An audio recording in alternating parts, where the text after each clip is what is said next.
સમાચારમાં આગળ વધીએ અને રાજકોટની વધુ એક હોસ્પિટલને પ્રધાનમંત્રી જન આરોગ્ય યોજનામાંથી બહાર કરવામાં આવી છે।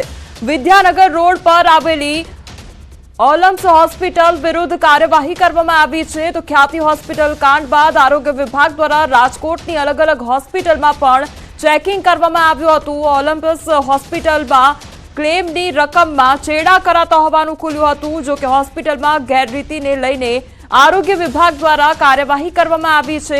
હોસ્પિટલમાં અલગ અલગ રોગોની સારવાર કરવામાં આવે છે।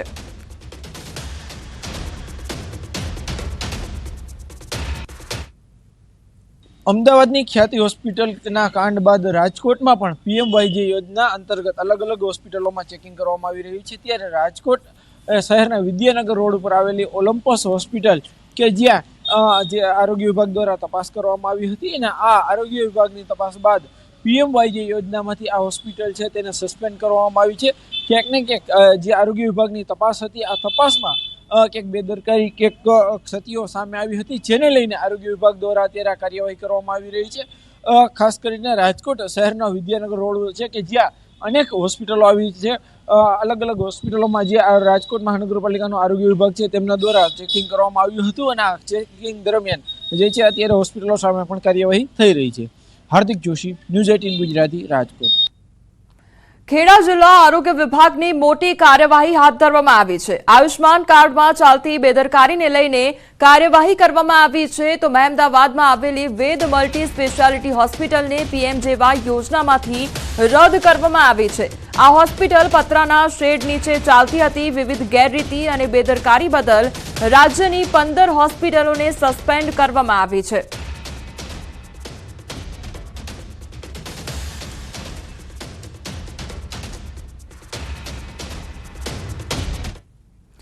સમાચારોમાં આગળ વધીએ તે પહેલા રોકાઈશું એક બ્રેક માટે।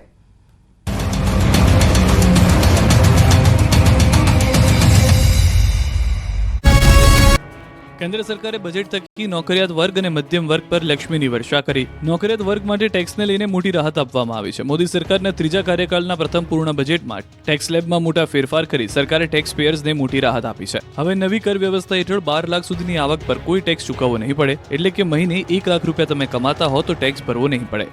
અગાઉ 7 લાખ રૂપિયા સુધીની કમાણી પર ટેક્સ ચૂકવવો નહોતો પડતો। સ્ટાન્ડર્ડ ડિડક્શન માત્ર 75,000 રૂપિયા રાખવામાં આવ્યું છે, એટલે કે તમારી આવક 12,75,000 રૂપિયા હોય તો પણ તમારે ₹0 ટેક્સ ચૂકવવો પડશે, કારણ કે 12 લાખ રૂપિયાથી ઉપર તમને સ્ટાન્ડર્ડ ડિડક્શન 75,000 રૂપિયાનો લાભ મળશે। આવી સ્થિતિમાં તમારે 12,75,000 રૂપિયા પર કોઈ ટેક્સ ભરવાની જરૂર રહેશે નહીં। હવે તમને કેટલા લાખની આવક પર કેટલો ફાયદો થશે તે પણ સમજાવી દઈએ। 8 લાખ સુધીની આવક પર 30,000નો ફાયદો, 9 લાખની આવક પર 40,000, 10 લાખની આવક પર 50,000, 11 લાખની આવક પર 65,000, 12 લાખની આવક પર 80,000, 16 લાખની આવક પર 50,000, 18 લાખની આવક પર 70,000, 20 લાખની આવક પર 90,000, 24 લાખની આવક પર 1,10,000, 25 લાખની આવક પર 1,10,000 અને 50 લાખની આવક પર 1,10,000નો ફાયદો થશે। બીજી તરફ ટેક્સ ડિડક્શનમાં સિનિયર સિટીઝન માટે મોટું એલાન કરવામાં આવ્યું છે। તેઓ 4 વર્ષ સુધી રિટર્ન ભરી શકશે। ટેક્સ પર છૂટ ડબલ કરવામાં આવી છે। તેમના માટે વ્યાજ પરની છૂટ 50,000 રૂપિયાથી વધારીને 1 લાખ રૂપિયા કરવામાં આવી। બજેટમાં વરિષ્ઠ નાગરિકો માટે ટીડીએસ મર્યાદા વધારીને 10 લાખ રૂપિયા કરવામાં આવી છે।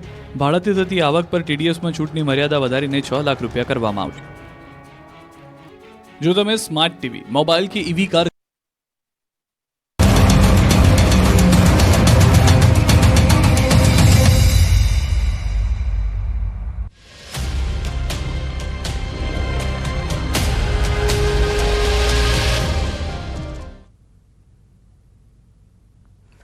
છોટાઉદેપુરની એક કરુણ ઘટના કે જ્યાં પ્રસૂતાની પીડાને શબ્દોમાં વર્ણવી શકાય તેમ નથી, કારણ કે કપરી પીડા સહન કર્યા પછી એક સ્ત્રી માં બનતી હોય છે, પરંતુ સંતાનનો ચહેરો જોયા બાદ માતાની બધી જ પીડા સુખમાં પરિવર્તિત થઈ જતી હોય છે।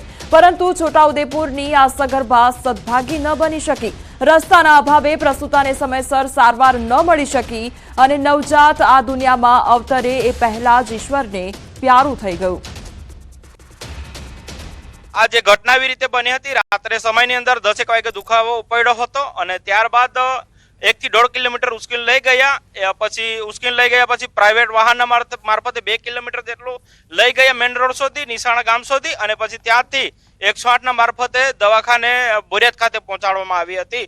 પણ ત્યારબાદ તો જે સમયસર દવાખાને નહીં પહોંચવાના કારણે તે બાળકે ત્યાં જન્મ તો આપ્યો પણ મૃત જાહેર કરવામાં આવી છે.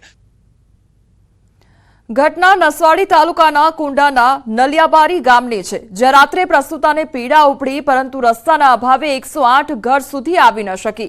ગામ લોકો 2 કિલોમીટર સુધી જોડીમાં ઉચકી મહિલાને 108 સુધી લઈ ગયા. પ્રસૂતાને મહા મહેનતે હોસ્પિટલ સુધી તો પહોંચાડાઈ, પરંતુ બાળકને બચાવી ન શકાયું. પ્રસૂતાએ મૃત બાળકને જન્મ આપ્યો. અહીંયા સુધી એમ્બ્યુલન્સ આવી શકત અને સમયસર સારવાર મળી હોત તો અમારું જે બાળક હતું એ જે મૃત હાલતમાં જન્મ થયો હતો એ ના થાત. પ્રસૂતાને હાલાકી પડી હોય અને જોડીમાં લઈ જવી પડી હોય તેવી ઘટના પહેલી નથી. છોટાઉદેપુર જિલ્લામાં અગાઉ પણ આવી ઘટનાઓ સામે આવી ચૂકી છે. ગામ લોકોએ સારા રસ્તાની માંગણી પણ અનેકવાર કરી છે. ત્યારે હવે લોકોને ક્યારે તંત્ર જાગે છે અને રસ્તા મળે છે તે જોવું રહ્યું. તંત્ર પાસે ગામ લોકોને આશા છે કે વહેલી તકે રસ્તો મળે તો કોઈ પ્રસૂતાને પોતાનું વહાલ સોયું ન ગુમાવવું પડે અને કોઈ નવજાતને પોતાની માતા ન ગુમાવવી પડે. વાહન નથી આવતી, મોટા વાહનો નથી આવતા, એટલે અમારે જોડી બનાવીને લાકડાની અંદર જોડી બનાવીને અમે નિશાના સુધી લઈ જઈએ છીએ. એટલે અમારે રસ્તો ખરાબ છે ને, એટલે અમારે રોડની માંગણી કરીએ છીએ અમે. તો છોટાઉદેપુરનો આ સમગ્ર મામલો ખૂબ જ કરુણ ઘટના સામે આવી છે, કારણ કે એક માતાએ પોતાનું બાળક ગુમાવ્યું છે, જન્મ આપ્યો અને મૃત બાળકને જન્મ આપ્યો માત્ર ને માત્ર રસ્તાના અભાવે. નસવાડી તાલુકાના અંતરિયાળ વિસ્તારમાં આવેલું જે કુંડા ગામ છે, જેનું નડિયાબાર જે ફળિયું છે, ત્યાં એક ઘટના બની છે. એક પ્રસૂતા મહિલાને જે રોડ સુધી લઈ જવા માટે આ ગામના યુવાનોએ જે મુશ્કેલી વેઠી છે, અહીં બહાર નીકળવા માટેનો એક કાચો રસ્તો છે. અહીંથી વારંવાર આ વિસ્તારના લોકો જે છે તે મહિલાને, કોઈ પ્રસૂતા મહિલા હોય કે બીમાર કોઈ વૃદ્ધ હોય, તેઓને હોસ્પિટલ લઈ જવું હોય તો મોટી કઠિનાઈ વેઠવી પડતી હોય છે. ખાસ કરીને આજે આ ડુંગર વિસ્તાર છે, આ ડુંગર વિસ્તારની અંદર રહેતા જે આદિવાસી લોકો છે, તેઓને વર્ષોથી જે મુશ્કેલી નડી રહી છે તેની રજૂઆતો કરતા આવ્યા છે. આજે જે મહિલાને જે દવાખાના સુધી પહોંચાડી હતી અને ખાસ કરીને જે મહિલા જે છે તેઓને હોસ્પિટલ સુધી પહોંચી તો કઈ, પરંતુ તેઓએ જે બાળકને જન્મ આપ્યો હતો તે મૃત હતું.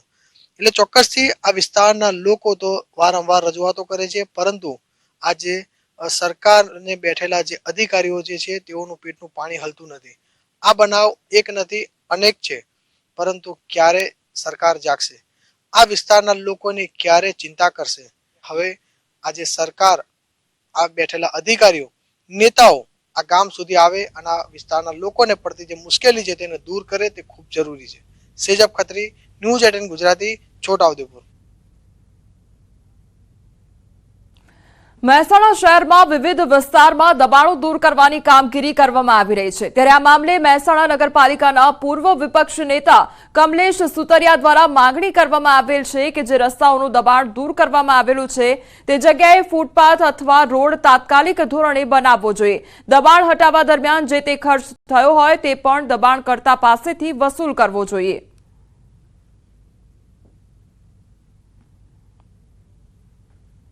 મહેસાણા નગરપાલિકાના સત્તાધીશો જે તે વખતે જે કામ ન કરી શક્યા તે મહાનગરપાલિકા બન્યા બાદ હાલના કમિશનરશ્રી તથા ડેપ્યુટી કમિશનરે સારું એવું રાધનપુર રોડ હોય ત્યાં આગળ દબાણ દૂર કરવાનો પ્રયત્ન કરેલ છે.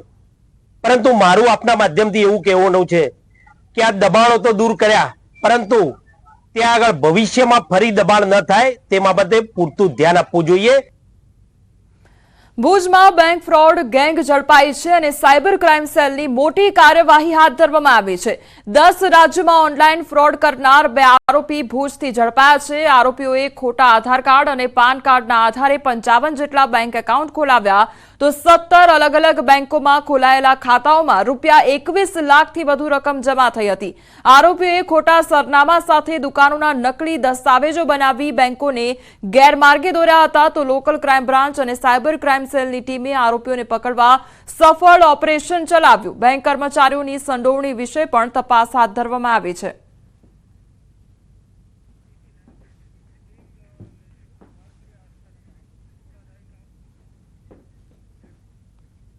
હવે આગળ વાત આસ્થાના મહાકુંભ વિશે.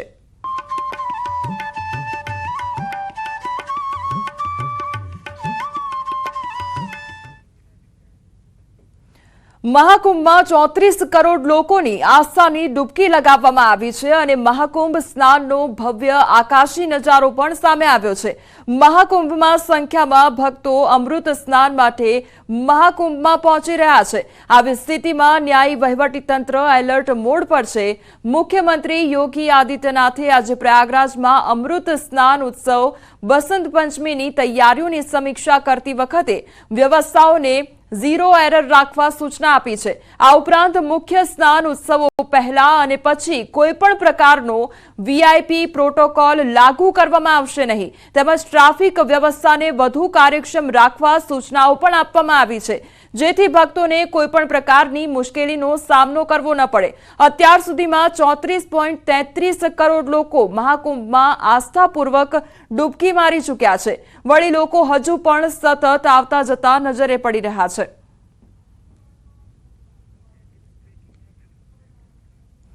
ગુજરાતના શ્રદ્ધાળુઓએ મહાકુંભમાં આસ્થાની પવિત્ર ડૂબકી માટે મુખ્યમંત્રી ભૂપેન્દ્ર પટેલના માર્ગદર્શનમાં રાજ્ય સરકારે સેવાનો વ્યાપ વધારવા નિર્ણય કર્યો છે. જેમાં 4 ફેબ્રુઆરીથી નવી 5 બસો શરૂ કરવામાં આવશે. જે અમદાવાદથી વધુ 1, સુરતથી 2, વડોદરાથી 1 અને રાજકોટથી 1 બસ શરૂ કરવામાં આવશે. શરૂ થનાર નવીન તમામ 5 બસો માટે પ્રયાગરાજ મુકામે રહેવાની વ્યવસ્થા યાત્રિકો દ્વારા પોતાની રીતે કરવાની રહેશે. આ બસમાં પ્રતિ વ્યક્તિ અમદાવાદથી 7,800, સુરતથી 8,300, જ્યારે વડોદરાથી 8,200 તથા રાજકોટથી 8,800 નિયત કરવામાં